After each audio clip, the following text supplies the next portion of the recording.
So, you now have a patient that's on a ventilator, but they need an aerosol treatment. How do you give it? The patient has an ET tube in, and you cannot provide them a mouthpiece or a face mask. They have to get it through the circuit.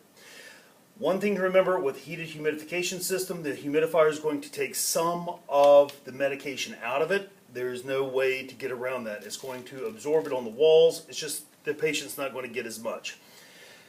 How can you give the patient as much medication as possible? The studies have recently shown put it as close to the ventilator as possible. So it would be set up just like that. You already have a 6-inch piece of tubing in with the ventilator. It goes in, it goes there, you run it, you take it out when it's done. This ventilator has a nebulizer. If possible, you can use that. Some ventilators will use that, and it does not adjust the volumes. If not, you have to run it off the wall and understand that your alarms are going to go off and that the tidal volumes may vary somewhat. The best way to give a treatment on a ventilator is to use MDIs, metered dose inhalers. The studies show that the best way to do it is to use a true MDI spacer, and that would be one that actually adds an entire space. So it would be something like this, sort of like what you'd use with the aero chamber. If you're using the Evaqua circuit, it already has a built-in spacer. This is an MDI administration port. How do you make the patient hold their breath? You don't.